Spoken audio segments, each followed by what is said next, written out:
Olá e bem-vindos ao Liberdade para Escolher. Meu nome é Fábio e no programa de hoje vamos falar sobre a compra do Twitter pelo Elon Musk, que é a notícia mais falada da semana. Muitos consumidores e usuários da rede estão animados com essa notícia, eu também estou, mas uma boa quantidade de pessoas ficou #chateada com o anúncio da compra. Será que estamos vivendo uma mudança no modelo de negócio das redes sociais? E será que Elon Musk vai conseguir implementar a sua visão de liberdade de expressão? Falamos hoje no podcast. Bom, então vamos lá. Se você acompanha ao podcast aqui ao Liberdade de Escolher, você sabe que no episódio 5, que foi há 3 semanas atrás, eu falei como o Elon Musk ele tinha conseguido virar um acionista, um dos maiores acionistas individuais do Twitter. Era praticamente uma pequena aquisição aí do Twitter.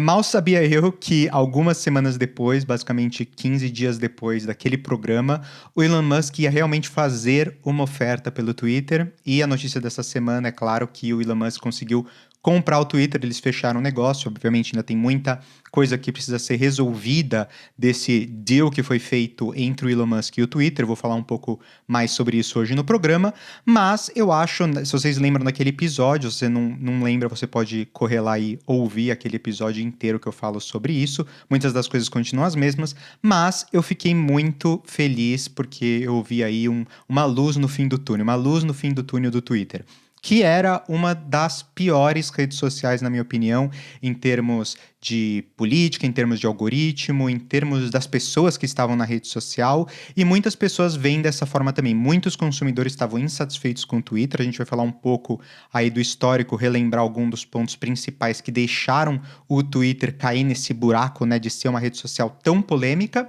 e os fatos que levaram aí ao Elon Musk tomar a decisão realmente de comprar o Twitter. Ele já falou que isso não foi uma decisão do ponto de vista financeiro, ele não acha que a compra do Twitter é uma compra para ganhos financeiros, apesar de, obviamente, ele ser um grande empreendedor e um grande businessman, então com certeza ele vê alguma oportunidade aí também de ganhar dinheiro, mas ele falou que não foi o motivo da compra. O motivo da compra foi realmente trazer liberdade de expressão de volta para a plataforma.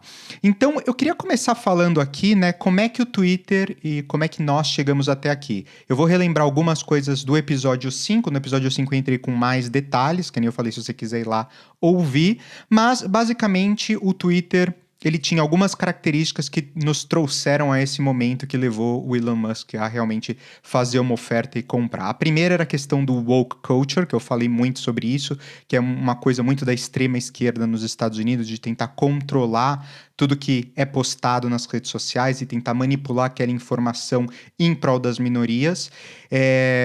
Tem muito mais por trás do woke culture, mas basicamente era uma influência muito grande dentro do Twitter, então o Twitter ele não servia como uma plataforma de comunicação para a grande maioria das pessoas, que é o que o Elon Musk agora ele está tentando trazer de volta para a plataforma, ele está prometendo fazer isso, né?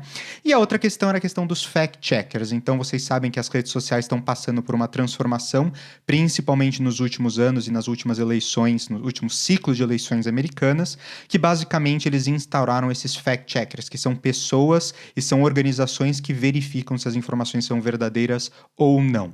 Isso levanta vários pontos de atenção. Um deles é porque esses fact-checkers eles não seguem de forma nenhuma o que está escrito na lei, eles seguem, obviamente, pelo Twitter e as redes sociais elas serem empresas privadas, eles seguem as suas próprias políticas e termos de condições de serviço. E isso, normalmente, eles são além do que a lei permite, o que acaba censurando ou pelo menos reduzindo a possibilidade de coisas que podem ser publicadas ou conversadas naquela rede. Não existe uma liberdade de expressão real nessas redes, porque elas acabam indo além e restringindo muitos assuntos que você pode falar.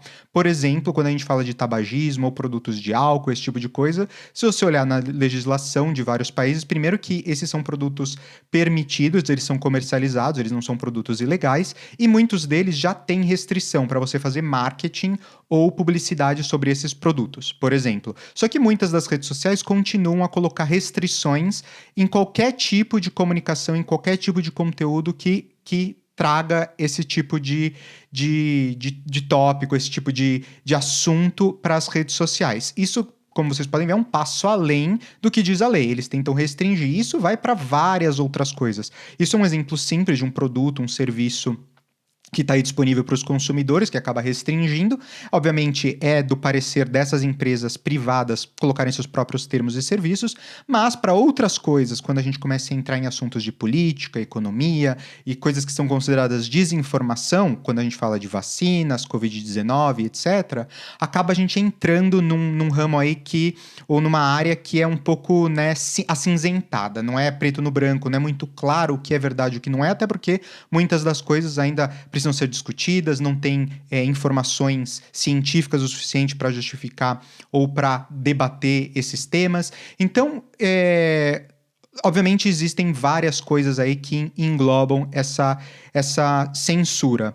E o Twitter, ele ficou famoso por ser uma das ferramentas que mais censura. Além dele bloquear contas completamente de forma arbitrária e muito mais pessoas que estavam no centro, na direita e extrema direita do que pessoas da esquerda, e limitar essas contas, né, limitar o quanto você tem de visibilidade, recomendação para as pessoas serem seguidas, ele também fazia a censura de assuntos e reportagens jornalísticas. Então, o New York Post, por exemplo, que é o jornal americano mais antigo, que tem um viés de centro-direita, ele na época das eleições americanas, antes do Joe Biden ser eleito, teve um grande caso aí que era a questão do laptop do Hunter Biden. Hunter Biden é um dos filhos de Joe Biden e basicamente ele deixou o laptop dele ali para consertar e dentro encontraram um monte de coisa.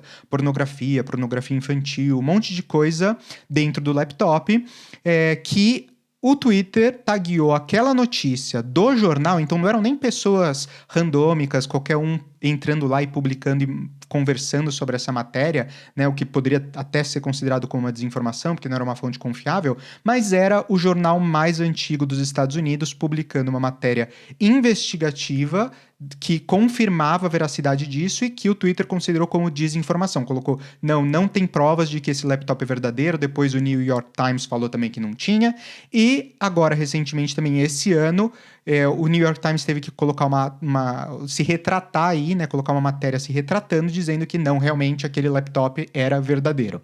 Enfim, você vê aí no contexto geral como isso pode afetar ou não eleições. Eu não estou entrando aqui no mérito de quem deveria ter ganho as eleições nos Estados Unidos naquela época, não é nada disso. Eu estou dizendo que uma plataforma de redes sociais tem uma grande influência em como vai ser o resultado das eleições, ou as conversas que vão ser na economia, as conversas que vão dar as diretrizes para políticas, né? Leis que vão ser formadas. Então, é um debate de opinião pública. E, basicamente, o Elon Musk vê o Twitter como essa praça pública onde as pessoas, os usuários, os consumidores, podem debater, confrontar ideias. Eu falei também que um dos grandes problemas das redes sociais no último episódio era a questão da seção 230, que é o título 47 do Código dos Estados Unidos, né, que chama Lei de Decência das Comunicações dos Estados Unidos, que foi promulgado, né, e ele fornece imunidade para as plataformas de site em relação aos conteúdos de terceiro. Então, eu expliquei isso no outro, vou falar aqui brevemente, mas basicamente a seção 230 ele faz a separação. Se você é uma plataforma, como um Twitter, um Facebook, enfim, qualquer rede social, basicamente você dá as ferramentas para que as pessoas entrem lá, publiquem seus próprios conteúdos e, por isso, pela lei americana, você não pode sofrer nenhum tipo de represária e você não pode sofrer nenhum tipo de ação jurídica contra você por aquilo que está sendo publicado por um terceiro. Você não tem nenhuma gestão ou gestão editorial, né, seria a palavra correta. Você não faz nenhuma escolha entre quais os conteúdos que vão ser postados ou não. A responsabilidade é do terceiro que postou aquilo. A pessoa que postou aquilo, se for contra a lei, for, enfim, uma ameaça, uma mentira, esse tipo de coisa, uma difamação, ela pode ser processada de acordo com a lei por aquilo que ela está publicando, mas as plataformas não. É diferente no caso dos jornais, revistas, e são os meios, né, que a gente fala de mídia tradicional. Então, jornal, televisão, esse tipo de coisa. Por eles terem, né, uma seção editorial, então eles terem toda uma equipe editorial, eles escolhem o que vai ser publicado no site deles, nos jornais deles, nas revistas e assim por diante. Então, por ter esse controle editorial e decidir o que vai ser publicado ou não, eles sim são responsabilizados. Eu falei, inclusive, que nos Estados Unidos já teve casos de jornais serem no fim das contas, punidos por coisas que estavam sendo publicadas na parte de chat, na parte de comentários de algumas notícias do site. Porque tendo poder editorial, eles podem controlar aquela seção também e eliminar aqueles elementos que estão ali, que eles consideram que deveriam ser eliminados. Então, eles têm todo um controle editorial. E isso é muito importante porque se você age como uma plataforma, significa que você não pode ter poder editorial, você não pode decidir o que é certo ou errado, o que é verdadeiro, o que não é. De acordo com a lei americana. Quando a gente entra na Europa, eles estão querendo passar agora o Digital Act, que vai realmente obrigar as plataformas a terem um tipo de censura. E é tão abrangente e entra tantas coisas que isso vai realmente limitar a liberdade de expressão aqui na Europa. Mas nos Estados Unidos você tem a primeira emenda constitucional, que é a emenda constitucional mais importante, que fala sobre a liberdade de expressão, né? E você tem essa seção 230 que também protege, é meio que um benefício para as plataformas, porque dá uma proteção para elas poderem se desenvolver, criar conteúdo, esse tipo de coisa, melhorar os serviços, mas elas também não podem se esconder através dessa seção 230 e agir como editoras e de forma editorial. Então, isso é muito importante para a gente entender o que aconteceu com o Twitter, porque ele estava agindo de forma editorial. Quando você seleciona quais conteúdos vão ficar ou quais conteúdos não vão ficar, você, de certa forma, está agindo de forma editorial dentro da plataforma. Você está limitando e você está escolhendo o que vai estar dentro da plataforma e o que não está. Que é muito mais agir como uma editora do que como uma plataforma de redes sociais. E eu falei no último vídeo também, no episódio 5, todo o histórico de como é que o Elon Musk foi lá, fez o bid dele, comprou as ações e etc. Mas a gente não tinha falado, obviamente, da compra, porque a compra foi anunciada 14 dias depois. Então eu vou entrar aqui um pouquinho no detalhe também de como é que aconteceu o cronograma aí, né, e os fatos que levaram efetivamente ao anúncio da compra na última segunda-feira. Primeiro que o Elon Musk, eu falei muito também dele no último episódio, mas ele tem 87 milhões de seguidores no Twitter. Então, ele usa da rede muito para se comunicar com seus seguidores, com a comunidade, tentar receber ali um feedback, né, entender o que as pessoas estão pensando para ele poder agir. Parece que ele age dessa forma, porque muitas das coisas que ele publicou antes e perguntou e recebeu as respostas das pessoas, parece que serviu como formação, né, como ajudou ele a formar a opinião dele e a tomada de decisão dele nos fatos que decorreram aí para chegar na compra. Então, no dia 14 de abril, o Elon Musk ele fez uma proposta oficial para comprar o Twitter.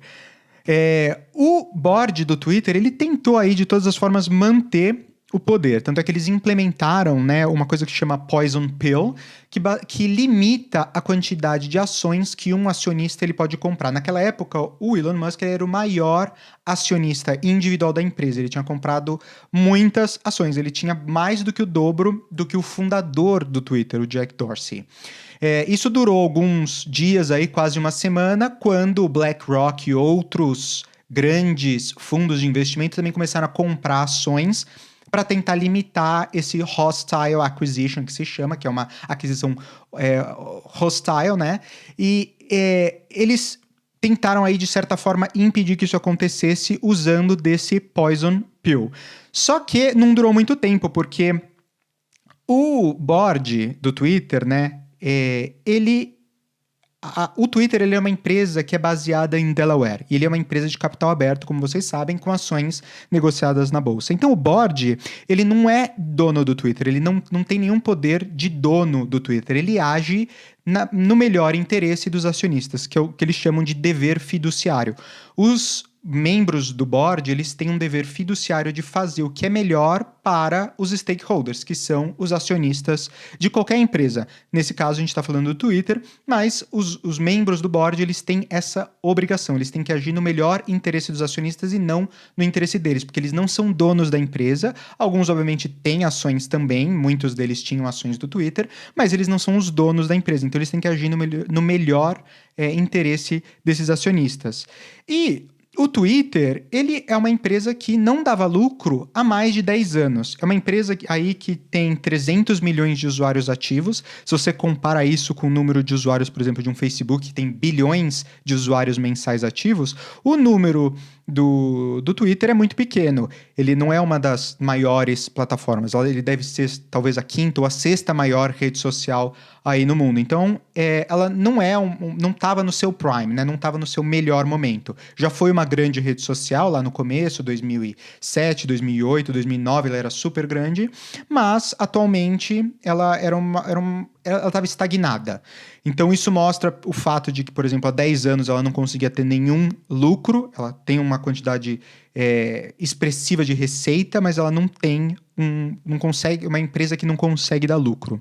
E a única fonte de renda dela é com publicidade, praticamente, porque 85% da receita vem de publicidade. Se você já tentou fazer publicidade no Twitter, você sabe como é extremamente difícil, muito mais difícil do que o Facebook, por exemplo, tem muito menos ferramentas, não é nada amigável para empresas, para qualquer pessoa que queira fazer qualquer tipo de publicidade dentro do Twitter, usar as ferramentas deles. Eles estão anos-luz atrás de qualquer competidor.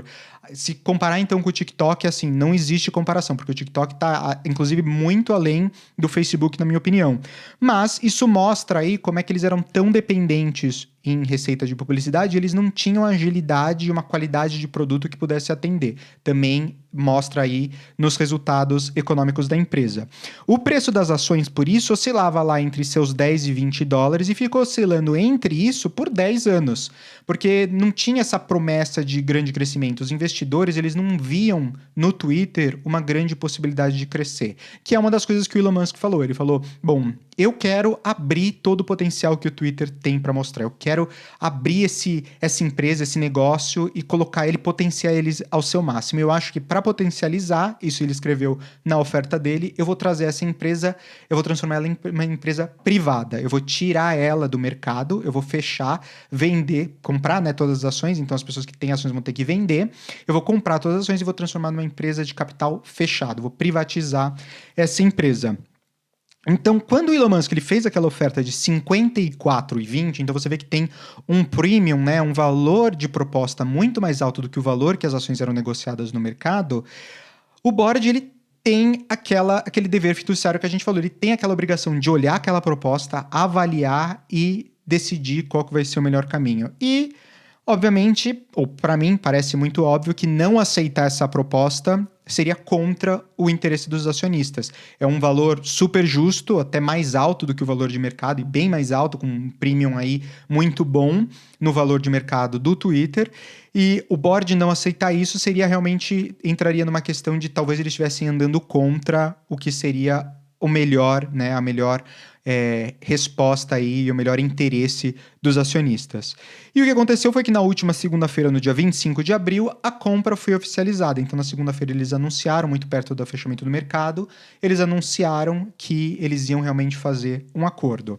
O Elon Musk, ele comprou o Twitter por 44 bilhões de dólares, né? E na promessa de compra, como é que está dividido essa história de pagamento? Porque quando ele fez a proposta, ele falou, eu vou pagar o Twitter com pagamento à vista. Isso também foi uma das coisas que ele falou, eu vou pagar em dinheiro à vista o meu pagamento, a minha compra do Twitter.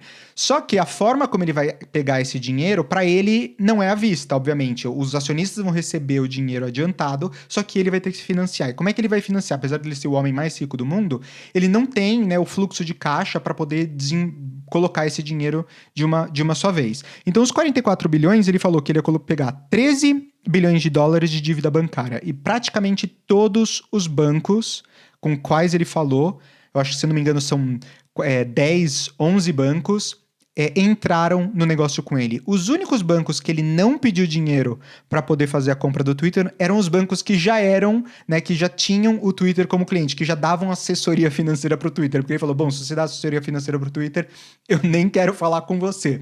Porque a qualidade das recomendações que você está fazendo para o Twitter em termos de investimento, em termos de propostas financeiras, não vão de acordo com o que eu acredito que seja melhor. Então ele conversou com todos os outros bancos, exceto esses, e ele conseguiu esses 13 bilhões de dívida bancária. Outros 12,5 bilhões ele pegou como empréstimo com ações da Tesla, que ele vai usar isso como garantia para o negócio. E 21 bilhões ele mesmo vai colocar. Então, 21 bilhões ele está tirando do próprio bolso e vai colocar aí na compra. O restante ele está pegando em dívida bancária e praticamente o mesmo valor ele está pegando aí em ações da Tesla como garantia. Isso foi ruim para o preço das ações da Tesla, que essa semana começaram a despencar, começaram a cair. O mercado ele perdeu mais do que o valor da multa que ele pagaria para não seguir em frente com esse business. Mas como eu falei lá no começo, ele já falou que essa compra para ele não é financeira. De novo, eu acho que com certeza tem uma motivação financeira no fundo, porque ele é um empresário, mas não é... ele está preparado, digamos, para ter aí alguns anos de adaptação sem que o negócio dê resultado para depois, no fim das contas, virar o resultado. Ele realmente acredita na plataforma mais do que o valor racional financeiro que alguém faria a compra simplesmente quando está pensando em investir para ganhar dinheiro. É isso que eu quero dizer.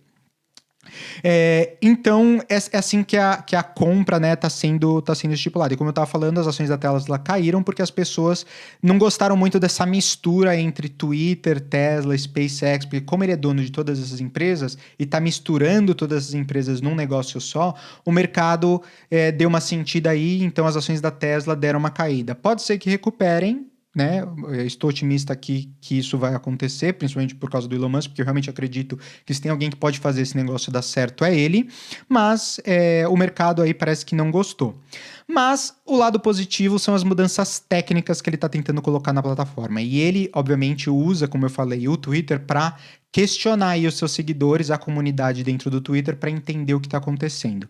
Algumas das coisas que ele falou que ele vai implementar, e eu realmente espero que ele faça. A primeira é open source o algoritmo. O que significa isso? Significa que ele vai abrir o algoritmo de uma forma open source, né, completamente aberta, para que as pessoas possam ver qual é o código do algoritmo que seleciona como é que as publicações são feitas, como é que elas recebem, né, o seu boost ali para as pessoas verem, não verem. Todo o algoritmo que está por trás de como as postagens se movimentam, principalmente na parte de anúncios, etc., as pessoas vão poder olhar aquilo, entender como a plataforma funciona e ser mais transparente, né? O Twitter, ele tá querendo através disso, o Elon Musk tá querendo através disso, ser mais transparente e trazer mais confiança para a plataforma, porque a plataforma perdeu muita confiança.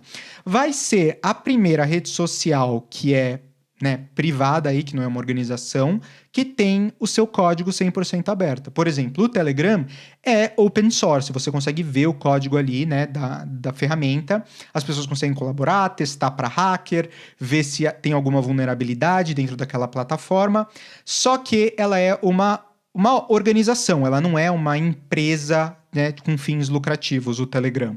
Diferente agora do caso do Twitter. O Twitter vai ser essa primeira empresa com fins lucrativos que vai ter o seu código aí aberto em termos de open source para todo mundo poder ver, o que é super legal, porque realmente vai trazer muita credibilidade e muita transparência para a plataforma. É uma das maiores críticas que o Facebook recebe e o TikTok é isso, você não consegue entender como funciona a plataforma, você não consegue se planejar, você não consegue investir, ter transparência do seu investimento, de que as pessoas estão realmente vendo aquele conteúdo, como é que funciona por trás dos bastidores. Se não está tendo nenhuma censura, se eles não estão privilegiando algum outro conteúdo ao seu. Então, trazendo a transparência, realmente isso vai ser uma coisa muito boa e eu acho que tenha a tendência e a possibilidade de mudar completamente o cenário das redes sociais como a gente conhece hoje.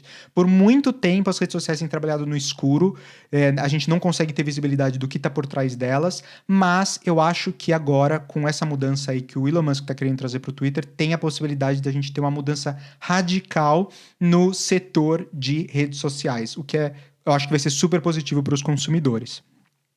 Outra coisa que ele quer trazer é a questão de mensagens criptografadas. A gente estava falando de Telegram, eu falei também em um outro episódio aqui no podcast sobre o Signal, sobre o WhatsApp, né, no episódio sobre o Supremo Tribunal Federal.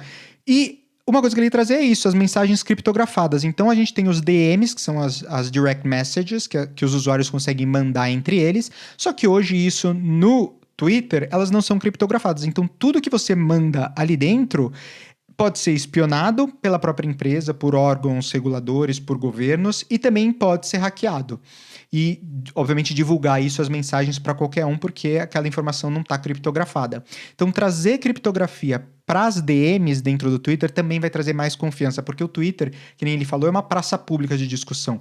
Normalmente você acaba conversando até com, principalmente do ponto jornalístico, com fontes, com pessoas no Twitter através do DM, que são coisas que você gostaria de deixar confidenciais, né? Porque tem uma confidencialidade, a sua mensagem privada com aquela outra pessoa. Só que hoje no Twitter isso não existe. Então as pessoas têm que sair do Twitter se elas querem conversar, trocar telefones, enfim, alguma outra coisa para se comunicarem fora do Twitter, porque isso hoje não é criptografado. Eu acho uma ideia genial incluir isso no Twitter e vai trazer muitos benefícios e aumentar, acho que, o valor da empresa com isso também. Porque vai ser mais um produto que eles podem oferecer que hoje eles não oferecem. Uma outra coisa que ele quer fazer é ser politicamente neutro. A gente falou no começo que um dos grandes problemas do Twitter era esse bias que ele tem, né, com a esquerda e principalmente com a extrema esquerda. Então, ele quer, na promessa dele, nas palavras dele, atender a 85% dos usuários no meio e não a extrema esquerda nem a extrema direita. Ele quer que os usuários que estão ali no centro, que são 85%, que é, digamos, a distribuição normal, né, a curva e a distribuição normal de qualquer plataforma de rede social, ele está querendo concentrar naqueles consumidores, os consumidores mais importantes, que têm maior volume dentro da plataforma, que vão trazer dinheiro para a empresa e deixar os extremos, né, sem nenhum tipo de privilégio. O que eu acho também a forma mais democrática de você poder trabalhar dentro da plataforma de uma forma que seja justa para todo mundo é você atender a maioria ali com uma coisa que seja neutra, que não puxe nem para um lado e nem para o outro. Que você consiga ter aí uma conversa livre e uma conversa democrática dentro da plataforma. Uma outra coisa que ele quer trazer falando em liberdade e democracia é a liberdade de expressão. Então, isso é uma coisa que os críticos aí, principalmente a extrema esquerda, começou a criticar bastante, né? O diretor aqui da União Europeia, que cuida da parte de digital markets, ele já tentou ameaçar aí o Elon Musk falando, olha, aqui na Europa não existe liberdade de expressão. A gente tem regras, você tem que seguir com essas regras. Se você não seguir, você pode ser multado ou o serviço não vai estar disponível. Ele falou bem assim. Mas aí o Elon Musk ele esclareceu o que ele quer dizer com liberdade de expressão. Ele quer respeitar as leis e fazer nada além do que a lei mandar. Ou seja, democracia. Porque se você acha que a lei tem que ser mais severa e ela tem que limitar mais, você vai ter que ir nas eleições, votar por uma pessoa que tem essas propostas, fazer com que passe dentro do processo político normal, que essa lei seja implementada, vire, né, realidade, e aí ele vai enforçar, né, colocar em prática isso dentro da plataforma dele, dentro da rede social dele. O que nada mais é do que justo, porque se você fala de uma democracia, você não quer que empresas privadas coloquem restrições a mais, principalmente uma tão importante para discussões, como ele fala, a praça pública, de novo, tão importante para as discussões ter tantas limitações e tantos bias para um lado, né, e para o outro, tanto viés para um lado ou para o outro. Outra coisa que ele quer fazer que vai ser sensacional é acabar com os spam bots, que ninguém aguenta os bots no Twitter, tem muito, é realmente horrível e atrapalha muito toda a experiência do consumidor e do usuário ali na plataforma. Então, ele falou que ele quer acabar com isso, ele quer autenticar todos os seres humanos. Então, dentro do Twitter você tem, obviamente, os perfis que são empresariais e você tem os perfis que são humanos. Ele quer autenticar todos os humanos, garantindo que não vai ter bots. Então, se você tá lá, você é uma pessoa real, você não tá usando o Twitter como um esconderijo para você começar a ameaçar outras pessoas, atrapalhar o discurso, não contribuir para esse ecossistema, para a conversa democrática dentro desse ecossistema. Então, validando, como várias outras plataformas já fazem, você vai garantir que isso não aconteça. Pessoas que são medrosas e se escondem atrás de perfis falsos dentro do Twitter. E a última coisa, que nem eu já falei, é diversificar a fonte de renda. Ele quer reduzir a dependência em publicidade. Como ele vai fazer isso, ele ainda não divulgou. Mas uma das ideias, obviamente, é cobrar os usuários, por exemplo, para eles terem aquele blue checkmark, que é aquele símbolozinho azul que você tem do lado da sua conta quando ela é importante, uma personalidade, alguém famoso, ele tem aquele blue checkmark, ele quer fazer alguma coisa parecida em que você pague sendo autenticado. Você é uma pessoa real, você também teria ali uma confirmação que te dá mais um pouco mais de confiança na plataforma, porque você sabe que você está tratando com uma pessoa real, uma pessoa que paga pelo serviço, enfim, ele quer dar uma experiência mais premium para usuários fiéis da plataforma e também rentabilizar dessa forma. Tem outras ideias aí que provavelmente ele vai trazer, mas isso foi uma das coisas que ele já comentou. Quais são os próximos passos dentro dessa história maluca que, apesar de maluca, é incrível? Eu acho que foi uma das melhores semanas aí em termos de notícia. Eu vou ter que começar a fazer esse programa, eu acho que mais de uma vez por semana, porque é tanta coisa boa, tanta coisa legal que tá acontecendo durante a semana, que quando eu vou colocar o programa junto, né, e falar pra vocês e contar pra vocês as novidades, acaba que muita coisa eu tenho que deixar de fora, porque eu tenho que focar no assunto mais importante da semana. Então, no futuro, se a gente começar a crescer o podcast, eu vou também aumentar o número de vezes que eu faço ali na semana, porque tem realmente muita coisa pra abordar. Mas os próximos passos aí do Elon Musk. Então, o Elon Musk, ele pode dar para trás nesse acordo que foi feito. Esse foi um acordo preliminar, né? E a multa que ele pagaria, caso ele queira não seguir com essa compra, é de $1 bilhão. Parece um valor alto, mas em termos de contratos de aquisição de empresas no mercado, é realmente um valor muito baixo. Foi uma das coisas que as pessoas hoje estão especulando no Twitter. Se você entrar lá, você vai ver que as pessoas estão especulando que realmente ele vai dar para trás. Pode ser que ele realmente não vá em frente com a compra. Eu discordo, eu acho que, como eu falei, a compra para ele é mais uma compra emocional do que uma compra racional. Ele não tá fazendo isso por resultado financeiro em si. As pessoas estão dizendo, mas o valor que ele tem que pagar de multa, que é $1 bilhão, ele perdeu muito mais com a desvalorização essa semana das ações da Tesla. Então ele está perdendo mais dinheiro comprando o Twitter do que a multa para ele sair do negócio. Concordo, realmente isso está acontecendo, mas eu não acho que ele vai que ele vai cancelar todo esse acordo, tudo que aconteceu nas últimas semanas, simplesmente por uma questão financeira. Obviamente, se a questão financeira começar a aumentar muito e atrapalhar os outros negócios de uma forma significativa, que os outros negócios não consigam se desenvolver, provavelmente ele pode tomar alguma decisão aí mais radical e tornar para trás aí, voltar atrás e não seguir com a proposta. Mas, como eu falei, acho que é uma compra emocional, não é racional e ele vai realmente seguir em frente com a compra porque ele realmente acredita na plataforma. A compra está prevista para ser finalizada até o final de 2022. Então, temos esse ano aí, pode ser que até o final do ano a gente tenha a oficialização de tudo, realmente a transferência aí dos acionistas para o Elon Musk da empresa inteira. Isso deve acontecer até o final do ano, pelo menos é o planejado. Mas uma coisa que a gente já ficou sabendo, né, é que parte do acordo ele protege os funcionários que estão atualmente no Twitter e a atual estrutura por um prazo de 1 ano.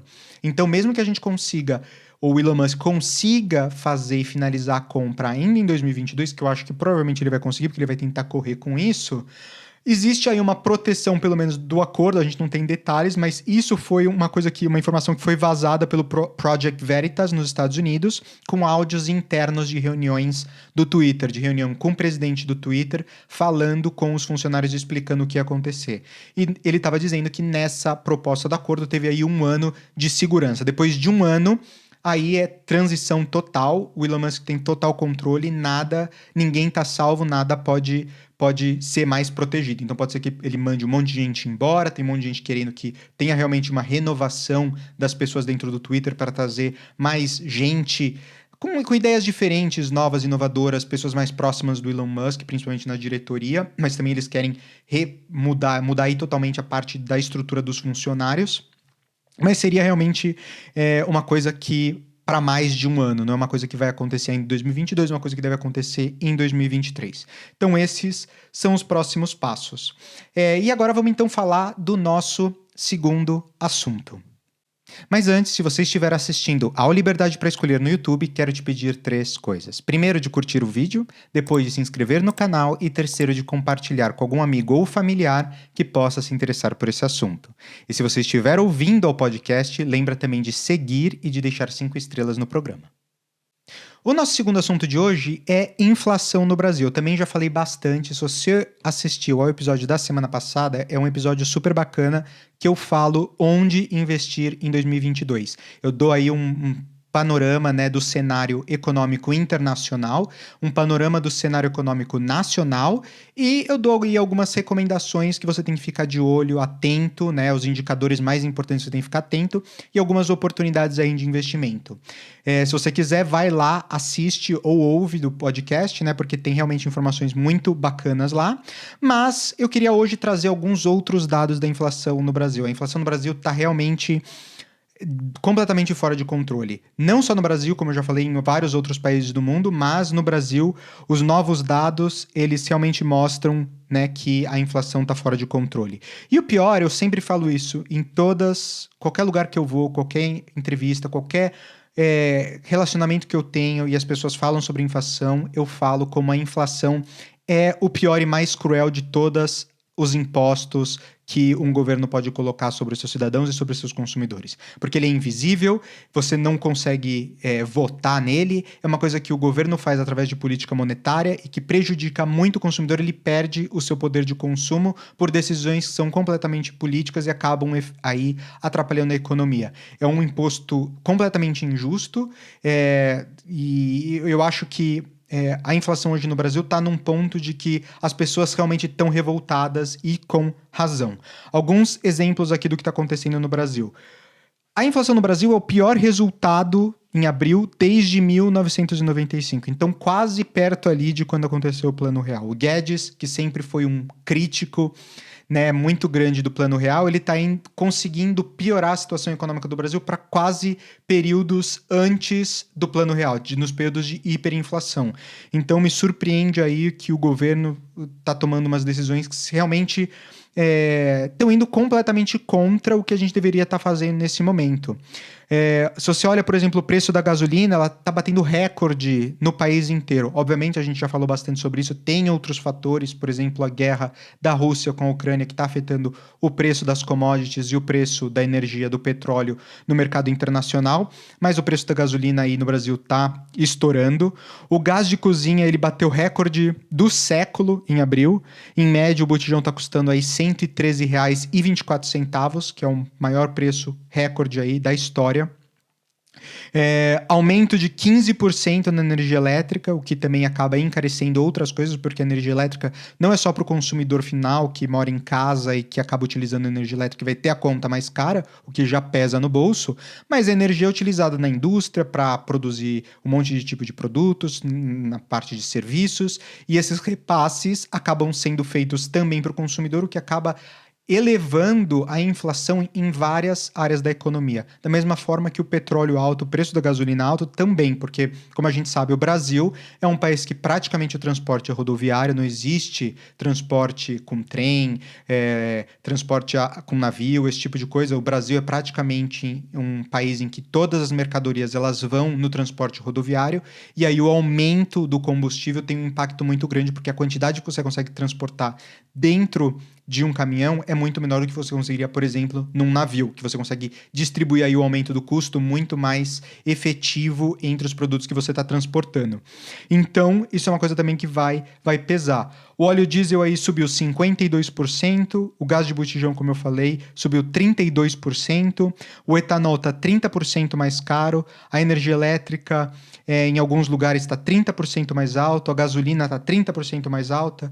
Enfim, a inflação é o mais cruel dos impostos. Realmente a gente precisa ver aí, principalmente olhando agora para as eleições no final do ano, como a gente vai combater isso. Tem que estar muito atento nos candidatos que a gente vai escolher, como a gente vai escolher os nossos políticos, porque eles vão tomar as decisões que vão ou piorar a nossa situação ou colocar a gente no caminho certo. Então as eleições estão chegando, vamos olhar com cuidado quais são os candidatos em todos os níveis, não só no nível federal. A gente tem que ter muito cuidado com os candidatos que a gente vai eleger, porque o Brasil, do jeito que está, ele está caminhando para uma situação aí muito ruim. Eu já falei bastante dos Estados Unidos, que também está caminhando numa situação muito ruim, que é a stagflation. No Brasil, isso também está acontecendo, porque a previsão para esse ano de crescimento é de 1%. Para o ano que vem, já reduziram o crescimento do Brasil para praticamente 0,5%, então zero crescimento em ano contra ano. Isso comparando que esse ano a gente está crescendo contra anos de pandemia, né? A gente não está comparando ao crescimento que a gente estava tendo antes da pandemia, né? Os valores pré-pandêmicos. A gente está comparando com os anos de pandemia que um monte de negócio já estava fechado, o crescimento já foi menor e a gente está aí crescendo praticamente zero, né? 1% esse ano, um crescimento muito pequeno em comparação com aí os anos anteriores. Então, com inflação alta e crescimento baixo, a gente entra num período aí de recessão que a gente tem que tentar evitar e sair pelo bem de todo mundo, pelo bem dos cidadãos, pelo bem dos consumidores, que são os mais impactados, e principalmente os consumidores mais pobres são mais impactados por essa alta da inflação e por tudo isso que está acontecendo. Bom, espero que vocês tenham gostado desse episódio de Liberdade para Escolher. Lembro vocês de novo que se você estiver assistindo no YouTube, dá aquele like, compartilha com um amigo, se inscreve, vai lá no sininho, clica no sininho também para receber as notificações.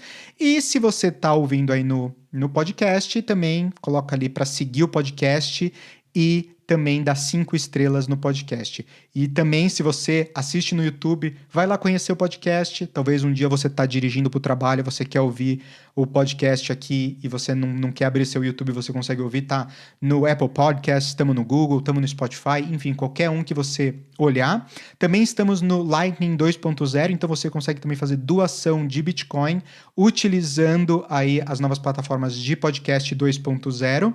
Eu vou deixar também o link aqui na descrição do vídeo. E por essa semana é isso. Espero ver vocês na semana que vem e até a próxima.